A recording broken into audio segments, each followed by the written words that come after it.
Good evening, everybody, and welcome. My name is Vijay Thomas, and I am the Vice President at the ICCC, and I will be your moderator today. Today, we have a fantastic panel of experts from the insurance industry, and we will be talking about COVID-19 and insurance. And it is my pleasure to introduce the panel. We have Ashwani Tangri, President of Tangri Insurance and Financial Group, Inc. We have Jasbir Singh, Regional Vice President, RBC Insurance. We have Rupinder, President, Armour Insurance Brokers Limited. And we have our very own Pramod Goyal, President of the Indo-Canadian Chamber of Commerce and the CEO of Countrywide Financial, who will be managing a session called Hard Talk, where he will be asking questions to our panel. So without further ado, we will move on to what we will be covering today. Basically, we all know of how insurance companies today have been in the forefront of COVID-19. Lots of questions being asked. Is my travel covered? Is this force majeure? Does my policy include pandemic coverage? So these are all questions that a lot of people have been asked. So we're going to get a lot of clarifications around this. Business interruption policies, travel insurance, as I mentioned. Those of you who know, the Tokyo Olympics was covered, and where the insurance coverage was $2 billion. So there were lots of events that were covered around the world, and today a lot of these insurances finally paid out. I was reading somewhere some hedge fund got paid $3 billion, and people said, fantastic, they got paid $3 billion. But little did people know that over the last 5 years, they were paying $61 million a year in insurance cover. So you don't get paid. There is a cost to insurance as well. And I think our panel today will go into some of those details, and we can ask them questions about how is this worth paying or not. Workers' compensation and different other things as well, like the falling interest rates, volatility in interest rates. All of this is things that we would like to cover today. So before we get into the actual discussion, we'd like to talk about the ICCC Small Business Assist Program. The ICCC Small Business Assist Program is a program that we started the ICCC at the beginning of the COVID-19 situation, sometime around the end of March. What we did here was we realized that we have experts, domain experts, professionals within the ICCC, and we have people that need assistance, people who need assistance around accounting, finance, HR, technology, and we came up with the Small Assist Program. So if you need any help, we can create a 30-minute free call with an expert from our panel, and these are all volunteers, and they can help you. And these are good people in their fields who know the domain. All you need to do is send an email to iccc@icconline.org, and one of our experts would be assigned to your case, and they will help you. So without further ado, again, we will move on to Ashwani Tangri, Jasbir Singh, Rupinder, Hard Talk with Pramod Goyal, Q&A with the audience. So questions are welcome, and we definitely want you to ask those questions. If you're following us on Facebook, please ask your questions in the comment section. We have to go through the disclaimer, as we're a non-profit and a public entity. So any of the information provided at our webinars is for general information purposes only and does not constitute legal or professional advice, right? And we do not imply, and it does not imply ICC's endorsement or recommendation of such opinion. And the last part is also important, which is the views expressed by the speakers are their own personal opinion and do not necessarily reflect the official position or policy of the ICCC.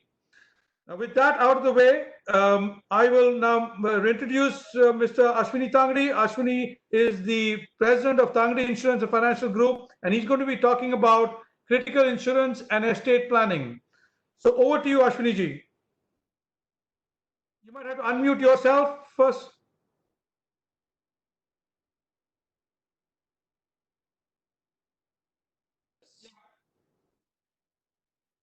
Ashwani ji? I'm coming back. 1 second.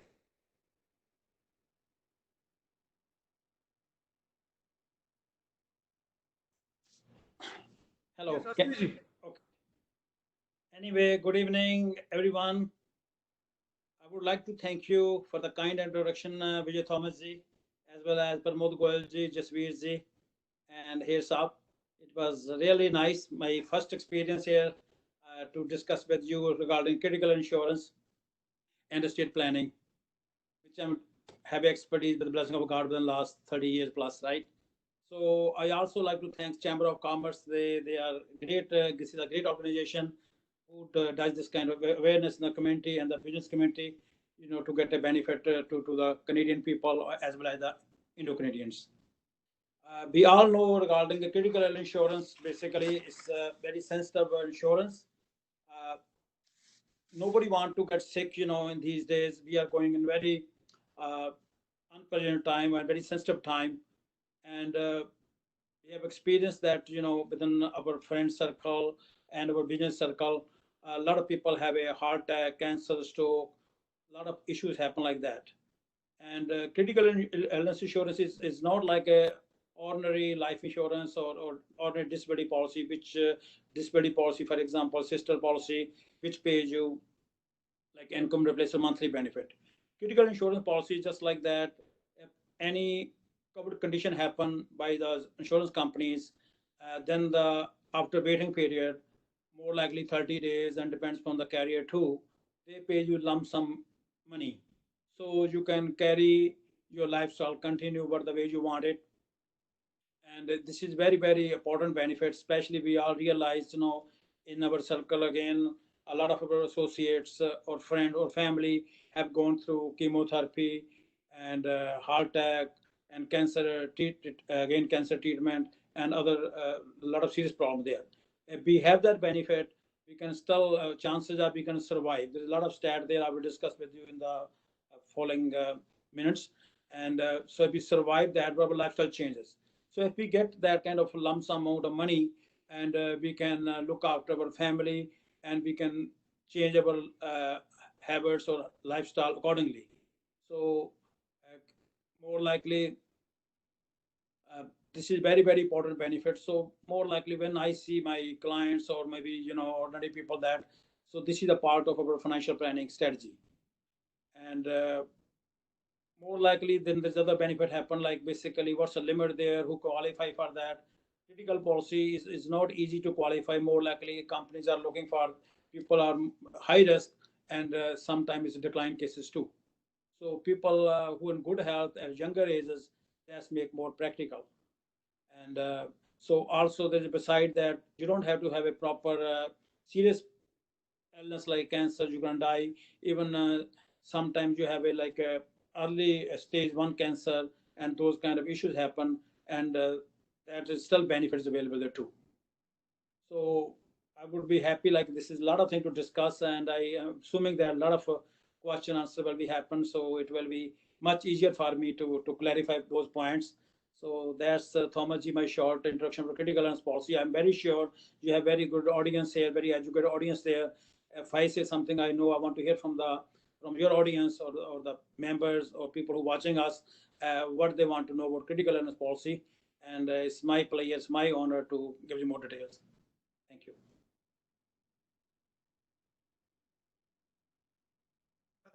Ashwani ji, also you can chat about the estate planning. I think we've got a slide on estate planning as well.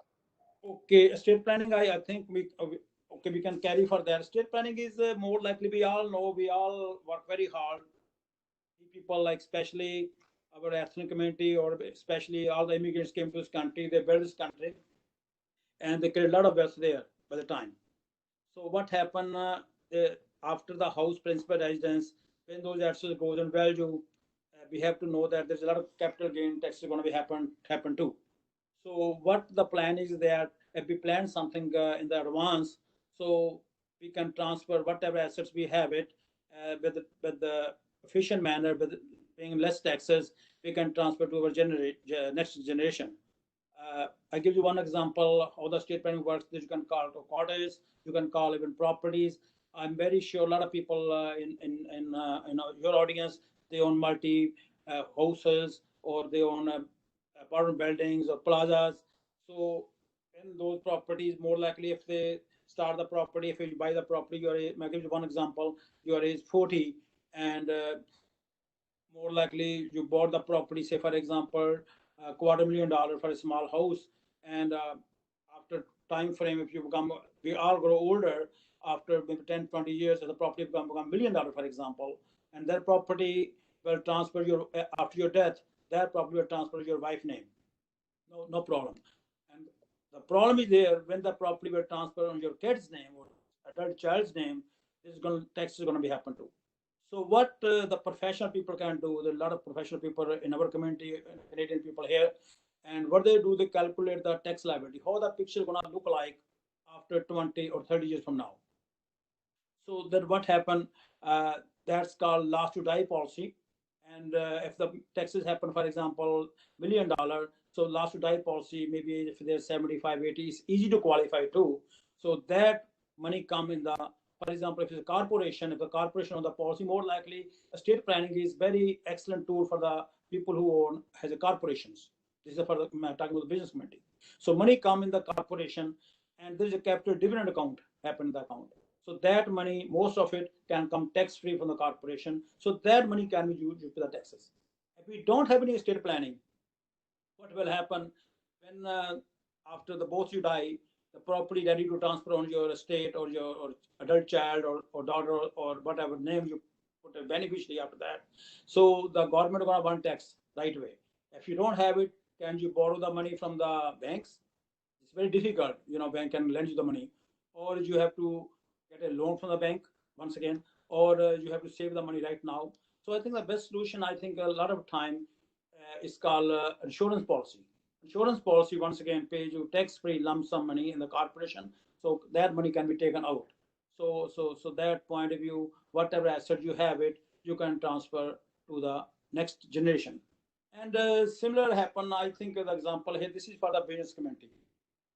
Number two, for the family market, especially if you own a cottage here, right? And we enjoy the cottage 30, 40 years. We bought a cottage when we were young. And of course, the cottage is going to grow in value, right? And again, like if the cottage, the capital gain happen, and if you have nothing planning for that, there are chances you may have some your kids may have to sell the property. So I would say by the proper planning, you can transfer that asset cottage to the next generation. So that's called estate planning. And then also estate planning, if you have a money sitting in the stocks market like that, that's also a challenge too. There is a lot of product in the insurance industry, like basically they come under Insurance Act. So for example, if you have a money sitting $1 million in the mutual fund or stock market, on the stocks, if something happened, there's a probate fee there, and state and if it's not registered money, if any judgment happen against that person, and that could be up to the creditors, so they can see the money if the court gave against them the judgment. So under the Insurance Act, any money sitting with the insurance company, you can appoint a beneficiary. So that will solve the problem too. So there is a lot of benefit for the estate planning, not on the insurance side, plus whatever asset you have it, you can transfer that, you can have full control under that strategy.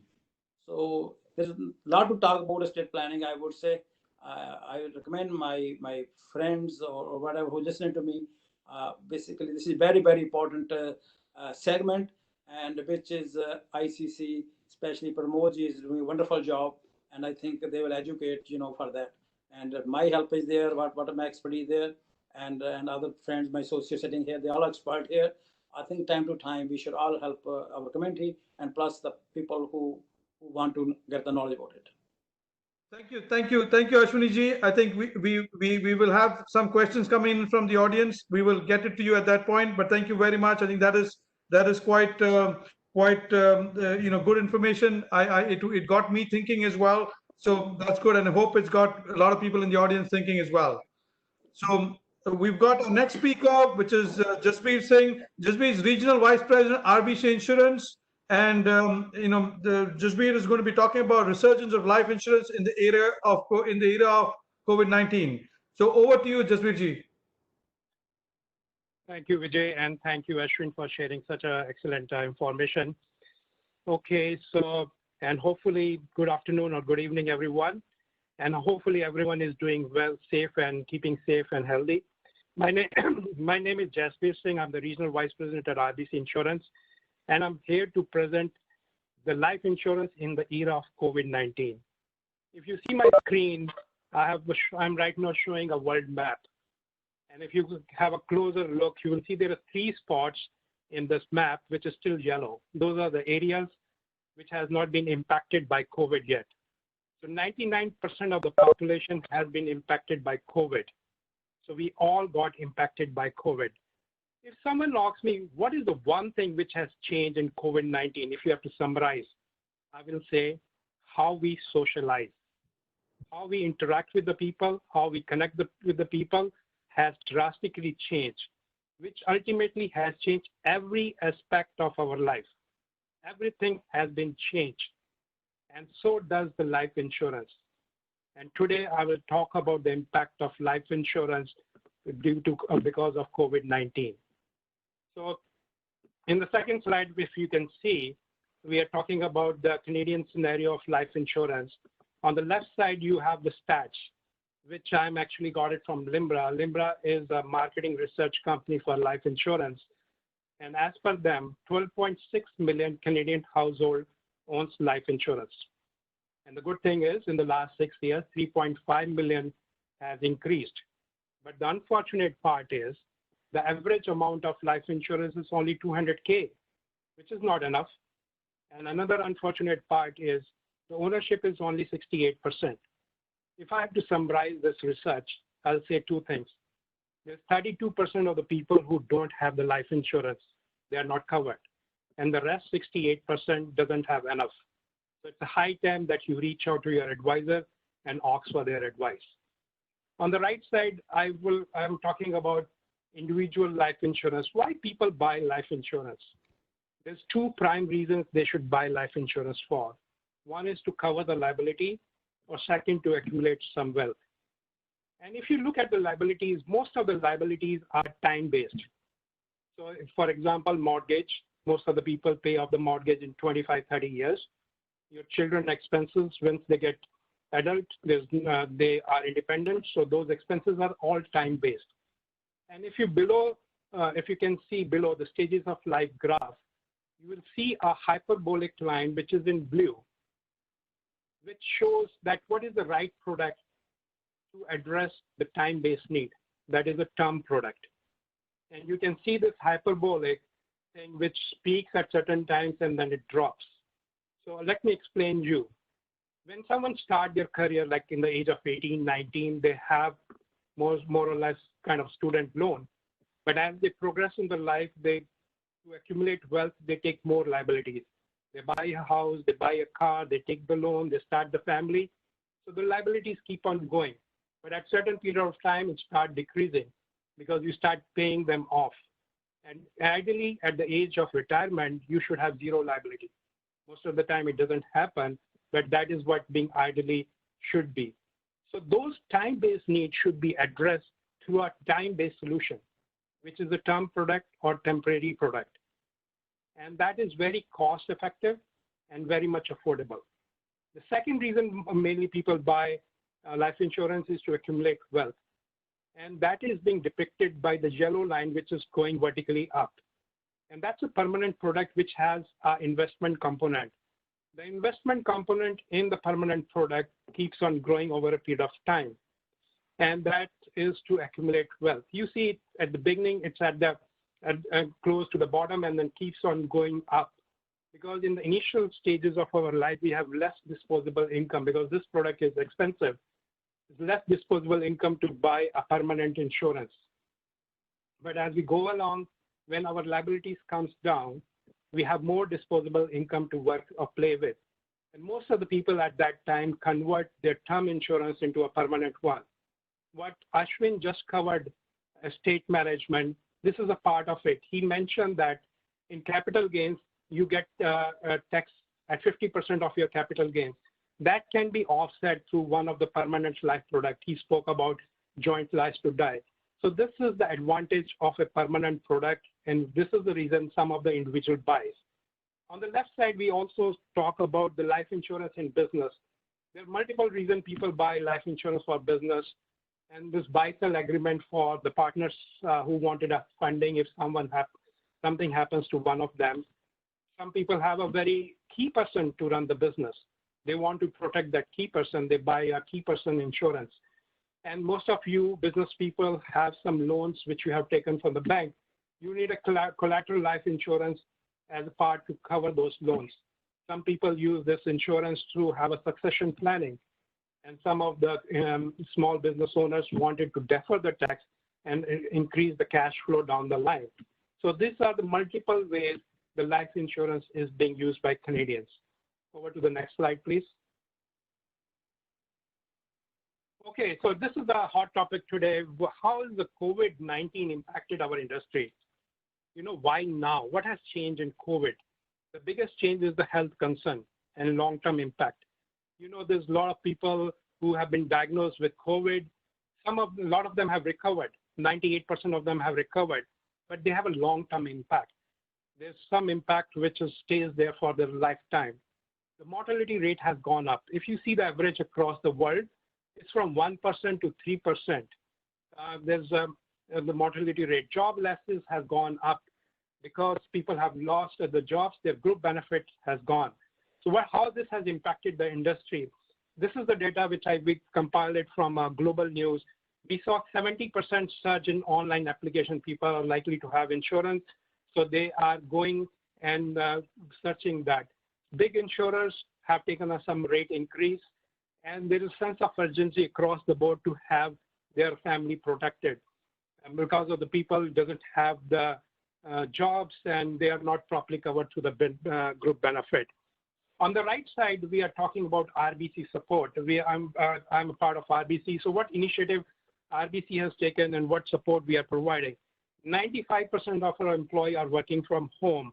So our clients and our prospect can access it at their flexible time.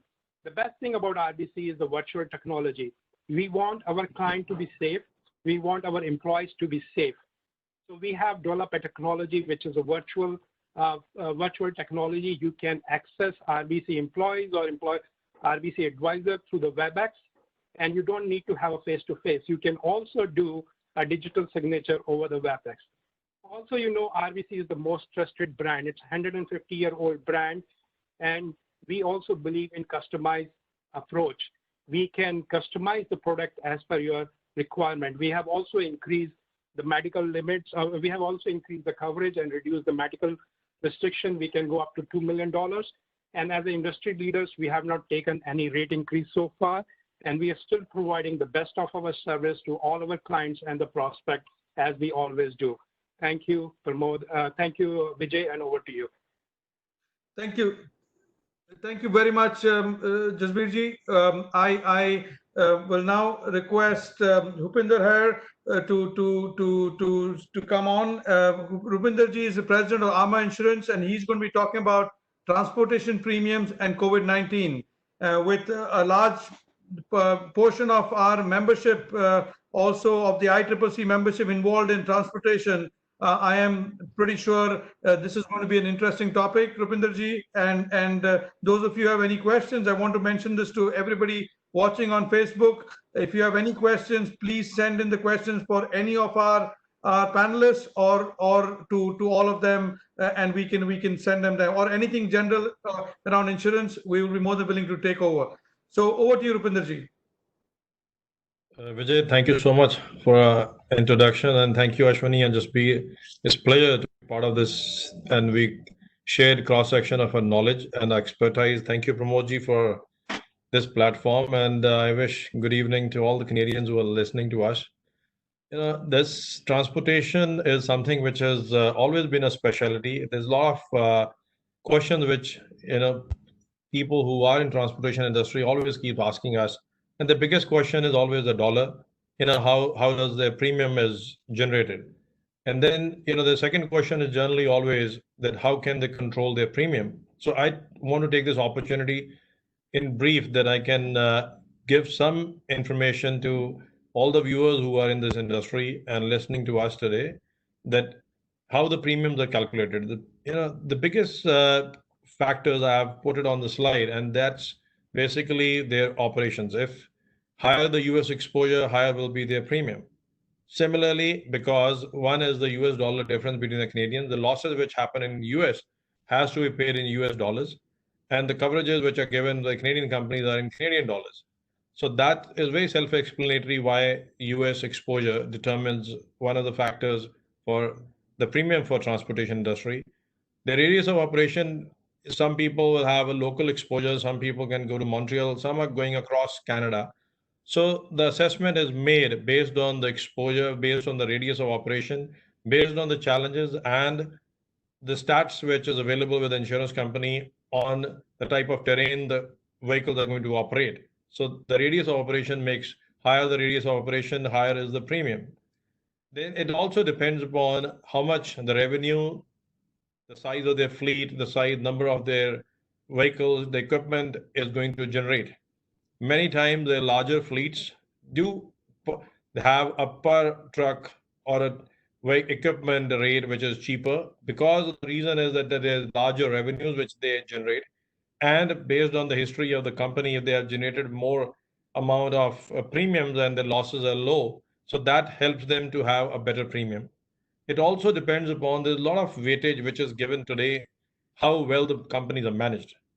We all have to understand that it's not the person who's behind the wheel, it is always the person, the management, how the management is trying to inculcate habits in those drivers, in those owner operators, how they're going to put safety measures, how they're going to put all the technology, telematics to use, how they're using the data analysis to make their fleet safe. So a lot of management score is based on how well the companies are managed. And this is done by on-ground visits by insurance company. Their safety advisors come, they assess you for the management, how well all the policies and procedures are being maintained. That decides the premium. There is an endorsement, which is a technical term, which is called 21B. Most of our business owners who are in transportation, they always ask their insurance advisor if they can get a fleet status. What it basically says is, in case if you are a fleet, you are given a type of coverages, which is you can report your change in your equipment quarterly or a 6 monthly or annually, or there's different other ways. So that type of coverages which are given to you in 21B reporting also dictates the premium calculation. It also depends on how much inland marine cargo you want to do. You may have a 250,000 coverage. You may ask for a 500,000 cargo coverage. You may be doing a very hazmat material. You may be doing aeronautical part. You may be doing avionics, which are very expensive. So it depends on what type of commodities you are hauling.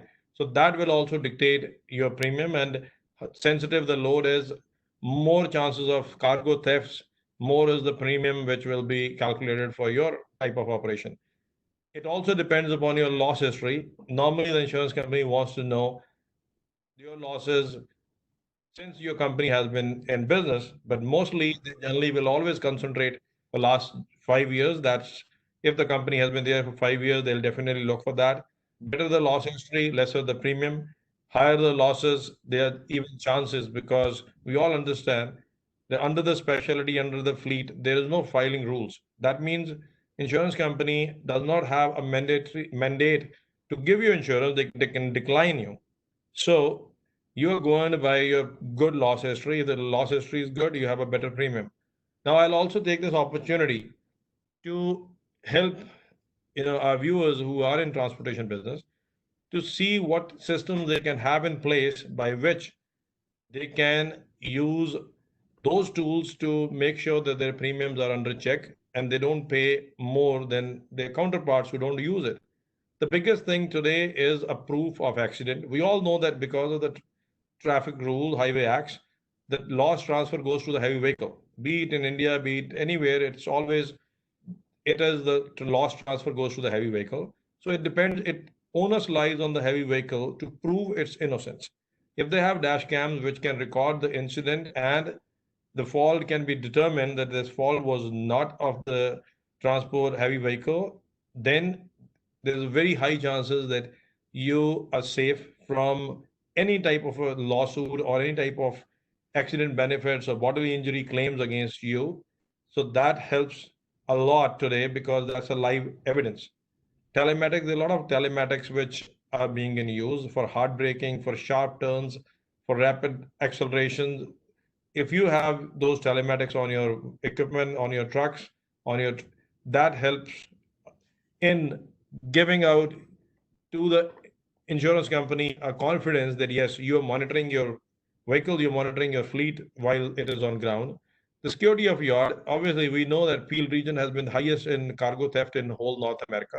So there is a concern if you, especially if you are in Peel region, your security of your yard will determine a lot. If there's no thefts, it helps you to have your premiums under control, your driver's training, how well you're training your driver, how much refresher training you're giving to your drivers, how many classes on defensive driving, winter driving, all these things, securing of load is being done.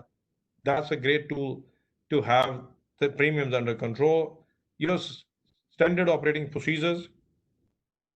And at the same time, you can always have higher deductibles if, so that your premiums are under check because you know how much times you have been into loss, how much claims you have made.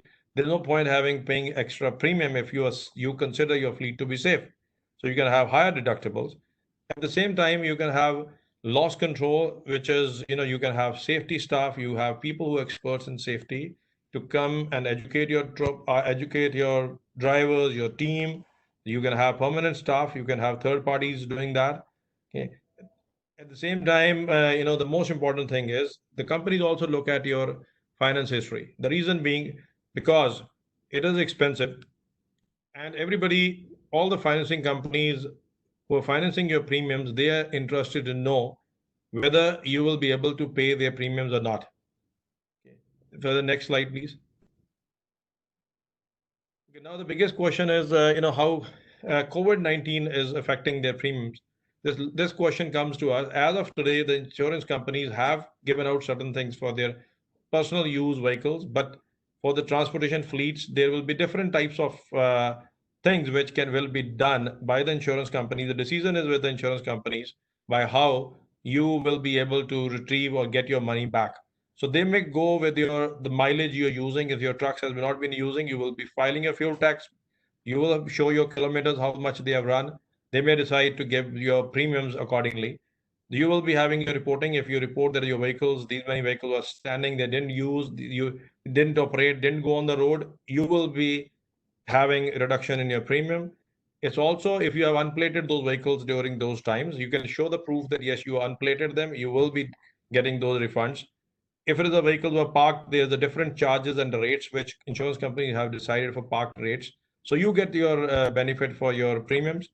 The only thing is if the vehicle is leased, it's only the leasing company which can decide. The leasing companies will need full coverage on that. You cannot put those vehicles on comprehensive. So just that agreement is between you and the leasing companies. A lot of insurance companies are also promising that they will have almost flat renewals if you have no losses or claims. There will also be no cancellations, which was normally a trend if you miss out your premiums payments. So there's no cancellation. There's a lot of leverage given to you. They are giving you even delays in premium payments so that you don't have a cancellation because of this financial constraints which you have. Even the financing contracts, which is third parties which are giving you financing for your premium, is giving you a lot of extension to almost 2 weeks to 1 month for your premiums to be paid. So these are different wheels, but everything will depend on which company you are insured. The best advice will always be your own broker, insurance advisor, who can tell you what exactly is in your policy wording. And in case there's any questions, from the audience, we'll love to tackle on that, which are general in nature. Thank you, Vijay. Thank you, Rupinder ji. Now we will move to our next segment, which is Hard Talk with Pramod Goyal. Pramod ji, I will introduce him again for the benefit of those of you who have just joined. Pramod Goyal is the President and CEO of Canada-wide Financial Corporation, and he is also the President and the Board Chair of the Indo-Canadian Chamber of Commerce. So Pramodji, over to you, and those of you who are watching on Facebook or anywhere else, you can send in your questions again as comments, and we will ask it to our panel as we go along. Thank you very much. Over to you, Pramodji.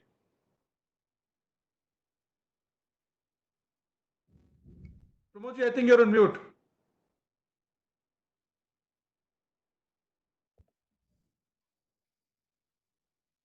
Is it okay now, Vijay? Sorry, yeah.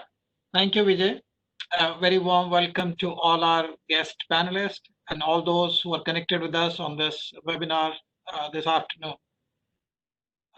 The coronavirus impact on global insurance sector is having a very significant impact. I mean, if you look at on the financial aspect, first, of course, there's going to be a strain on the asset side of the balance sheet as the investments suffer losses. I mean, the insurance is also one aspect is significant investment side. And of course, also due to the high market value that is being eroded because of the instability of the markets we've seen all around. Secondly, there would also be direct claim cost tied to the pandemic that could come in from increased health insurance claims. Either it has to cover hospitalizations for people who are affected because of COVID-19 or life insurance claims for death. It could also include claims on non-life side of for indirect losses, such as from Vijay was mentioning, even cancellations related to trade credit, some of the business interruption options, or other several kind of liability exposures that the insurance companies might have. I was reading globally, an average insurer, I'm talking about global figures here, has lost already about 35% of its market capitalization, which is over one third. And of all the insurance segment, it's the life insurance segment which is facing the most difficult challenge. And I think the primary reason is the potential impact on the mortality rates. And when we talk about the insurance industry, besides the external factors, it has its own internal challenges as well. Besides, I mean, like look at the increased numbers of health, travel, or business interruption claims, as we were just talking about, or the increased pressure on sales from reduced business activity. So of course, the sales cycle would have taken a dip. On the workforce side, the companies would have to ensure that their employees have the necessary equipment and the tools. If they have the access and the technology so that they can work remotely offsite, especially combined with the business and community disruptions. Then, of course, the challenge of not being able to talk to clients or customers on a face-to-face basis, and added credit exposure risk from businesses facing possible defaults. So this is a broader picture of what we see on the industrial, the insurance sector. So let's discuss now with our esteemed panelists as to how the insurers and their extended arms, the brokerages and agents, are dealing with some of these issues. So let me start with you, Jasbir. You spoke about increased demand for life insurance coverage during the pandemic months. And so how are the insurers dealing with this increased demand? Are they accepting new policies? And part B of the question is, are there any additional COVID impacted changes in the policy underwriting and or the process cycle?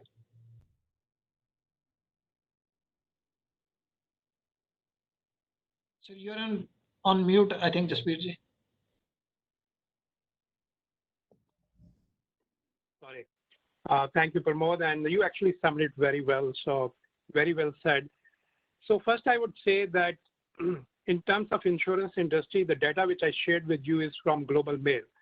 So we have seen a 70% surge in people going into the web, into the search engine and trying to find about the insurance. They are trying to get more information.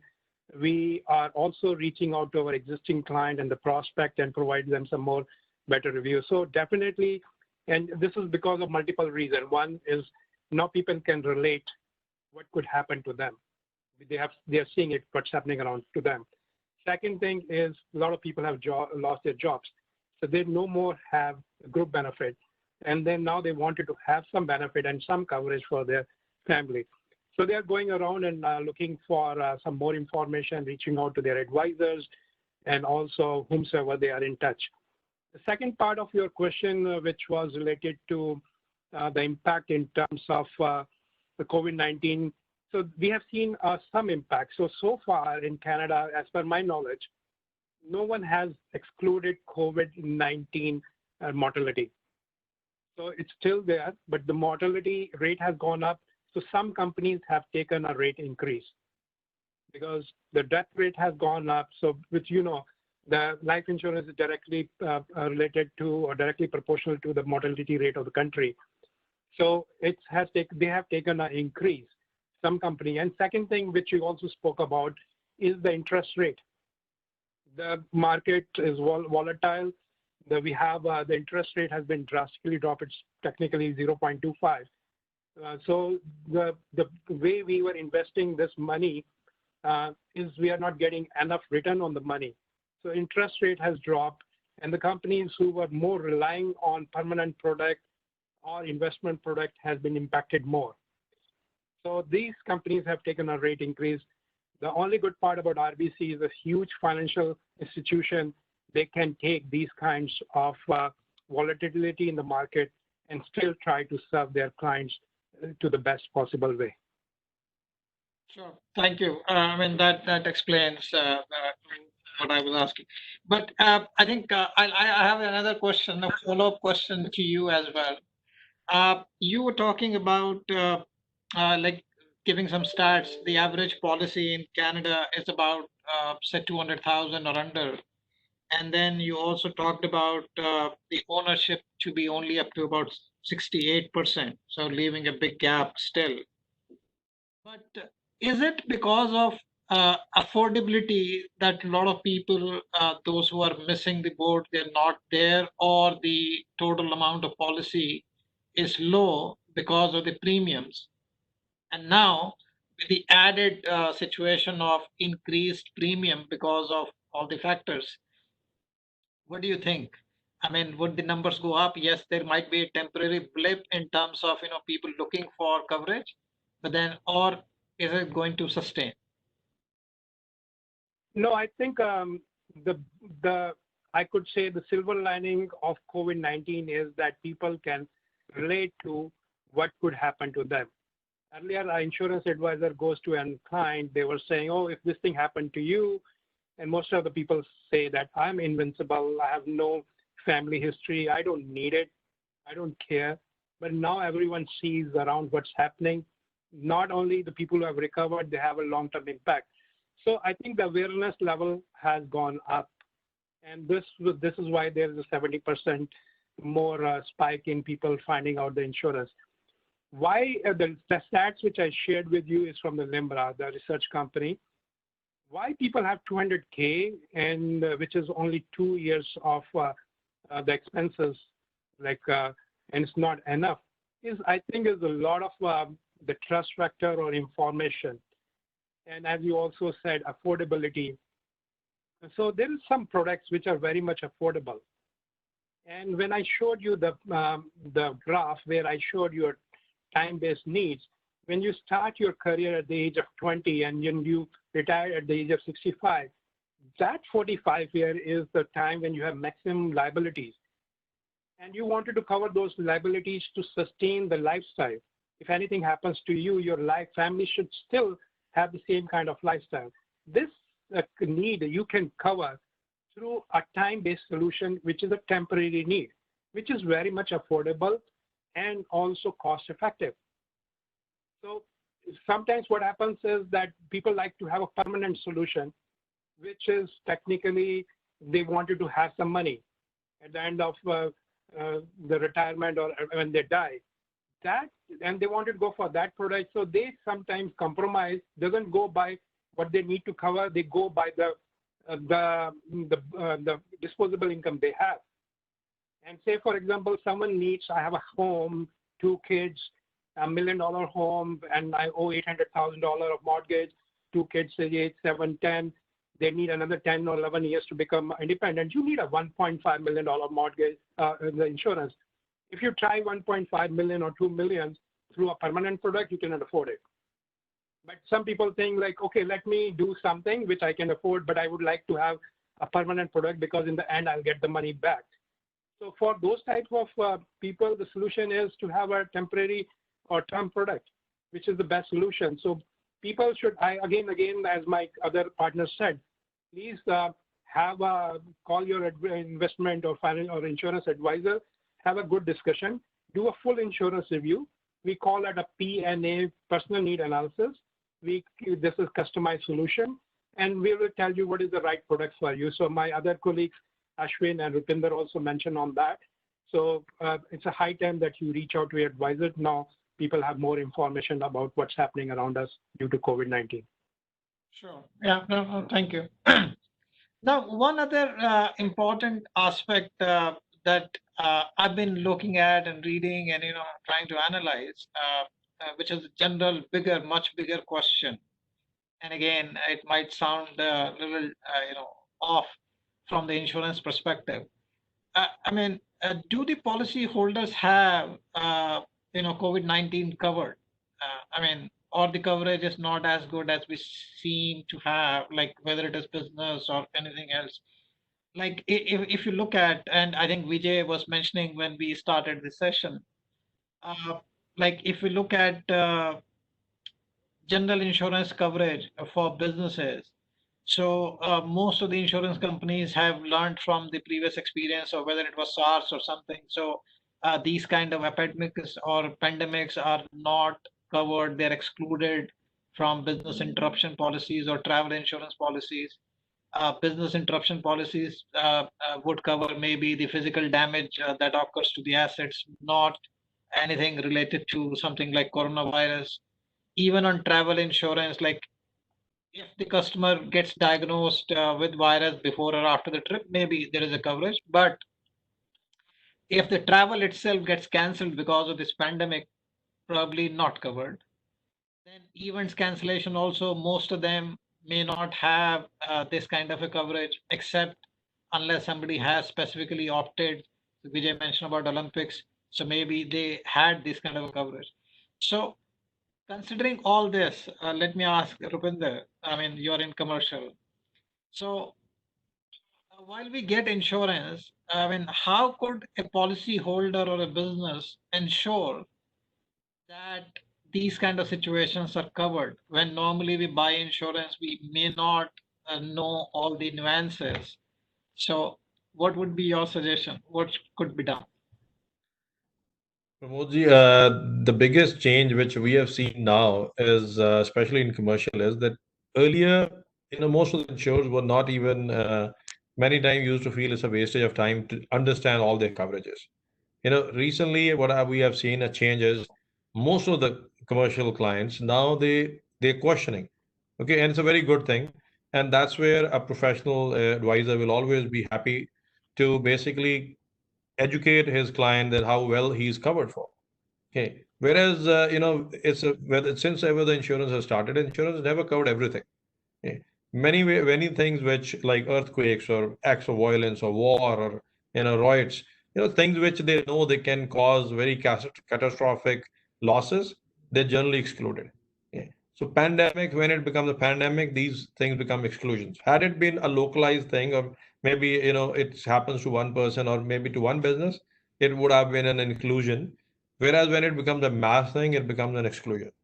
Now, because it was a new thing, a lot of new policy changes, a lot of new policy wording will be coming up. When especially you would have heard this word called business interruption. It was actually a misunderstanding by a lot of people that maybe, when I'm out of business, 2 months or 3 months, my finances go low, so I will have something covered. But business interruption is covered.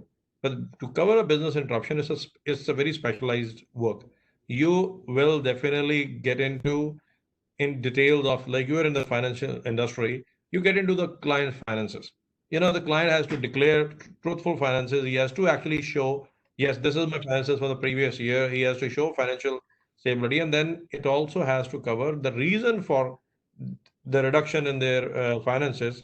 And then there are basically brought two types of coverages, which is either when something happens to the business from the day they start, whether they just get covered to the start or they covered till the time they get back to the same revenue which they were generating before that. So that's not a coverage which is blanketly given to everybody.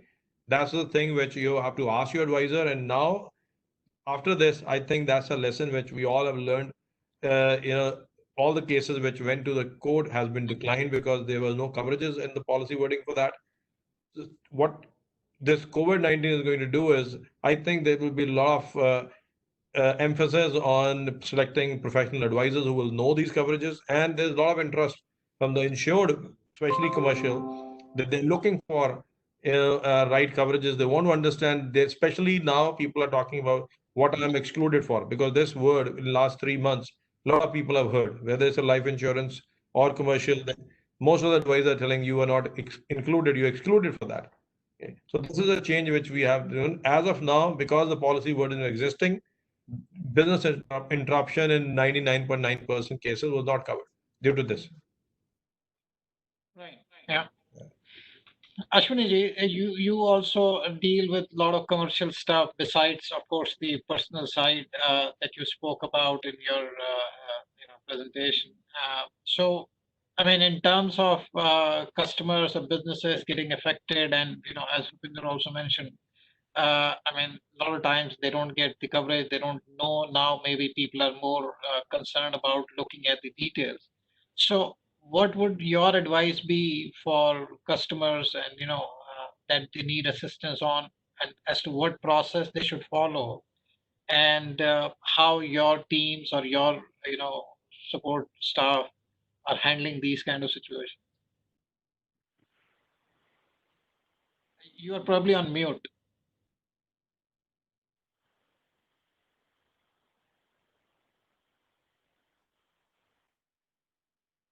You'll have to unmute, Ashwani ji. I think you're on.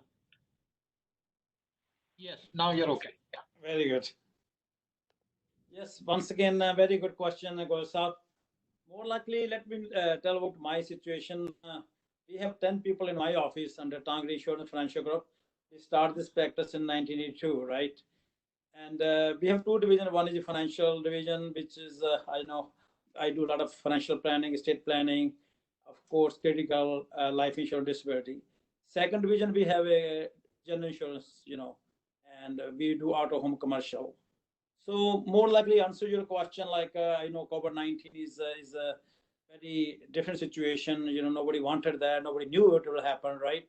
So I would say it's a new experience. I think it's going to be a new world now. In my opinion, it's going to be new economy now. The time will be different now. So we have to use more likely technology in order to survive it. So what happened? I have two girls working from home, two girls working here, two people are taking some time off. So people are settling down now.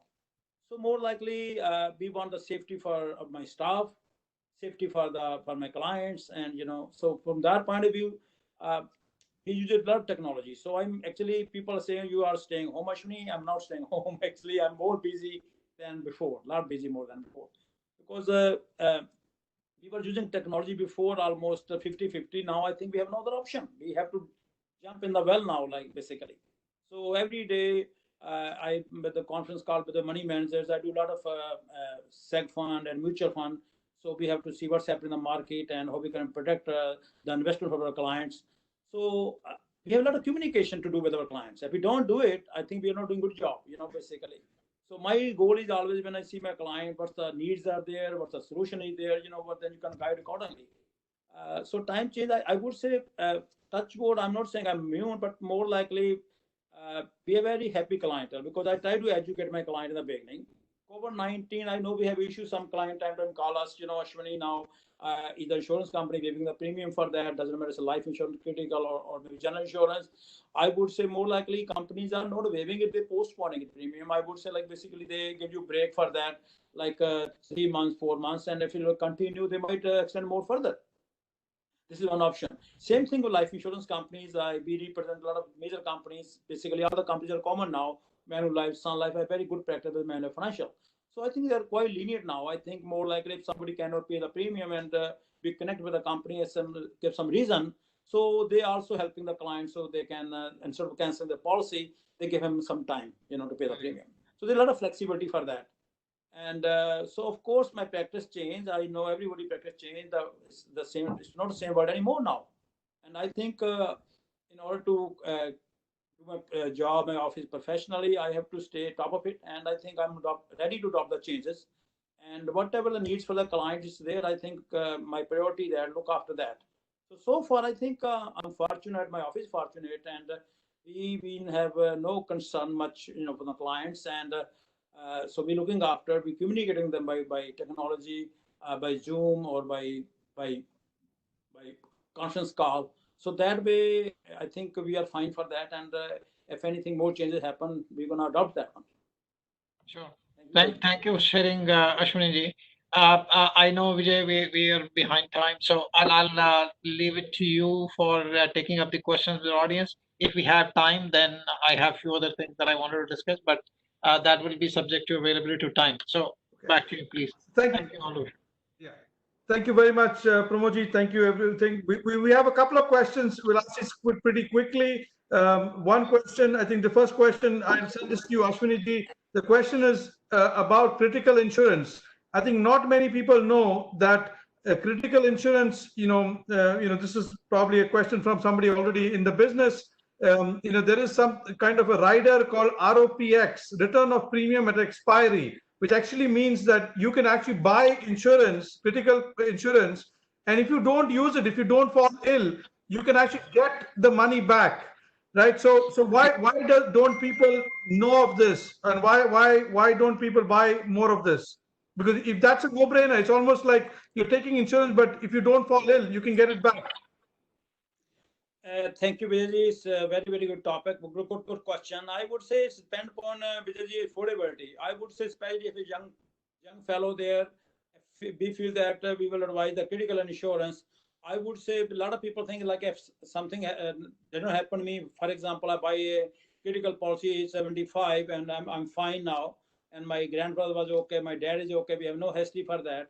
So I would say I don't basically even agree with them because life is very different now, So more likely this return of premium surrender, what that means, if they don't take a claim, for example, they're paying premium maybe $100 a month. If they start the policy is 49 or 50, if they don't take a claim is 75, for example, then they have an option. They can, if the policy surrender is 75, they can get all the money back. So more likely they're losing interest. So there is a lot of lump sum money sitting there. So return of premium surrender, I think again is a matter of affordability. So if somebody cannot afford that, I still recommend they should have whatever the budget allows them in the portfolio for them. So they should have some sort of benefit. Even for, as my associate Jasbir spoke very well, he said that when you're working there, your needs are more there.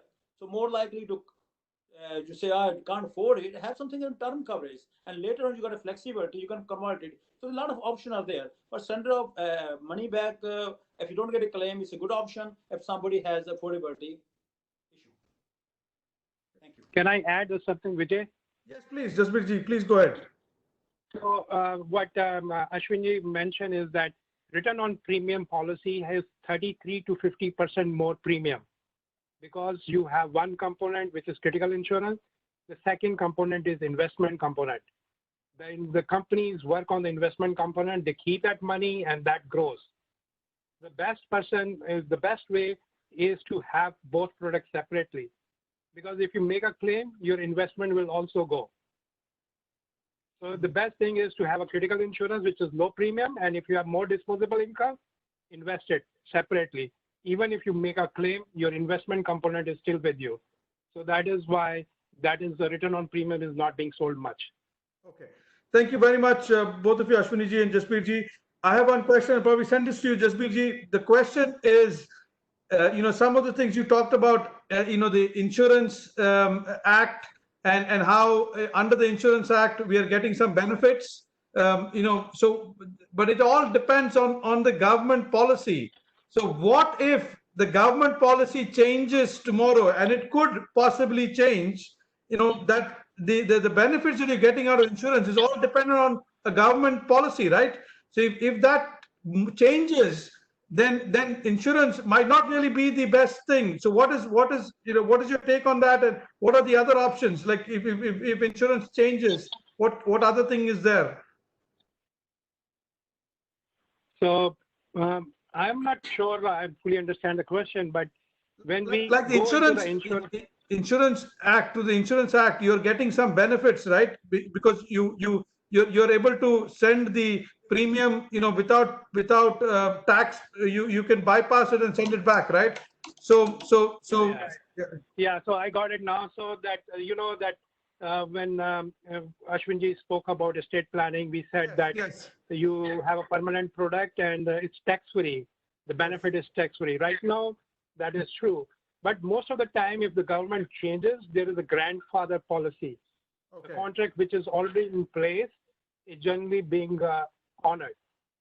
So even then, I think in between there were some changes being made in the insurance industry, but the grandfather at those who already have the contract, and it's a technically obligation from us to our client.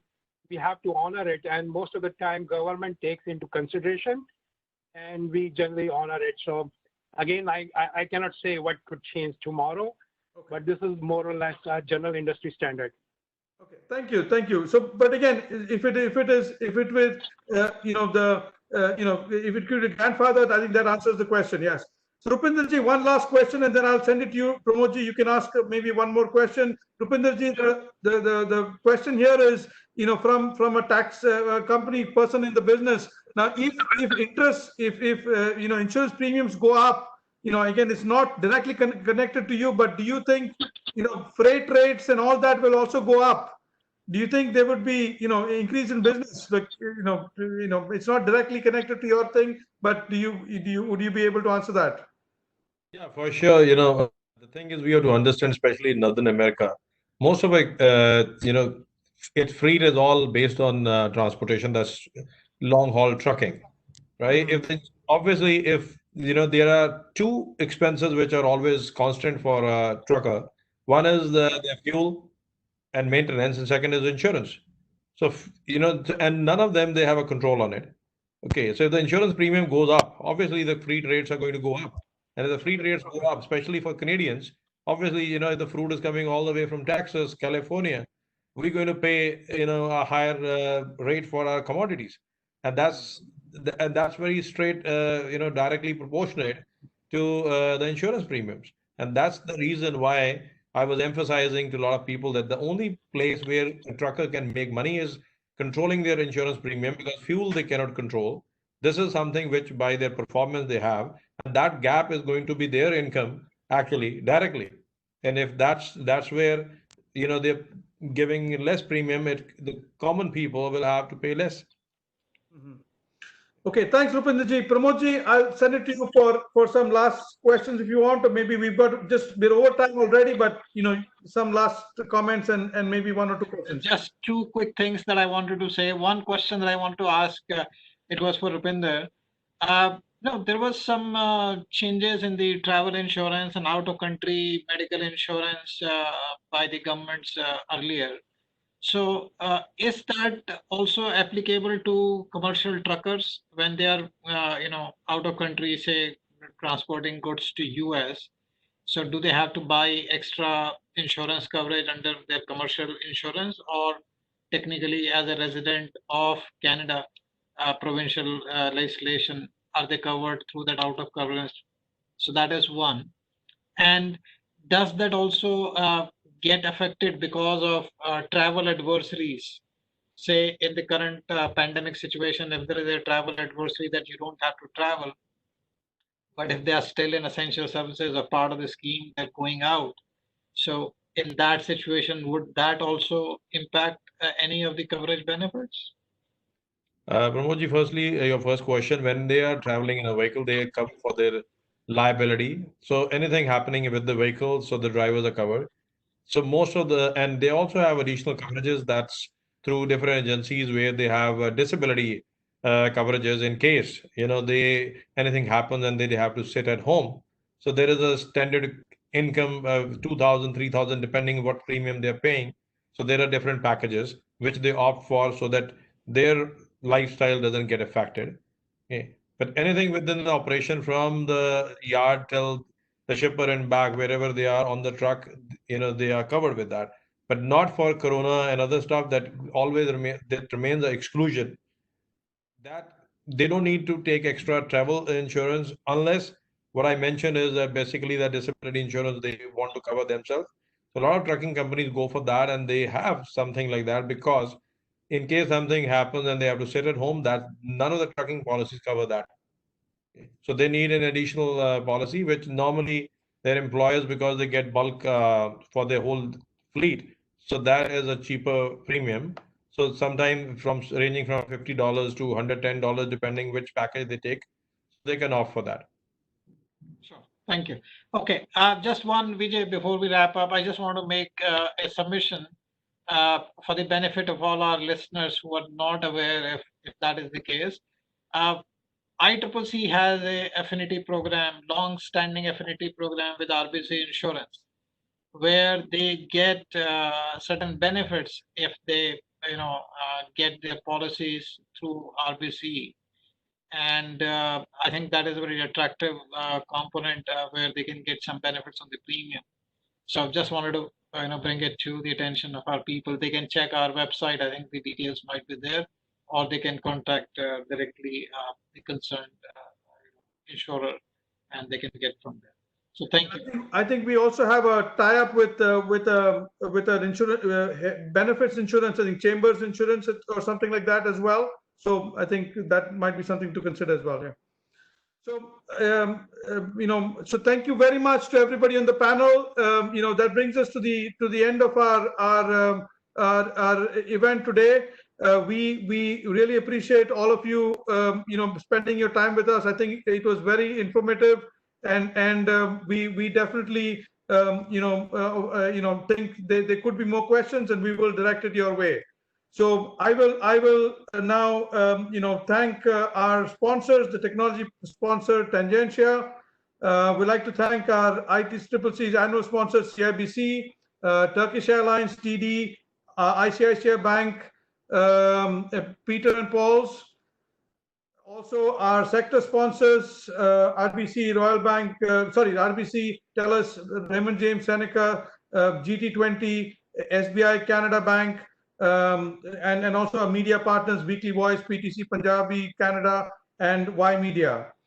And thank you very much, everybody, for making it for today's event. If you have any inquiries about today's webinar or how you want to become a member of the ICCC, or if you want any help from the Small Businesses Program, please write to icc@icconline.org, and we will help you out. Now we have another session coming up next Thursday, same time, 4:30 p.m. It's going to be on COVID-19 and sports and entertainment. As you all know, sports and entertainment is one sector that has been quite hard hit by COVID-19, and we will be having a wonderful panel on board to speak about it. So until then, stay safe, everybody, and thank you very much again, the panel. Pramodji, if you want to have a last say, over to you. Thank you, Vijay, and I wish to extend our greetings and thanks to all our esteemed panelists for taking the time and for being with us to share their expertise and experience with our audience. Thank you, everyone, and have a good afternoon. Thank you. Good evening, everyone. Thank you, ICCC. Thank you.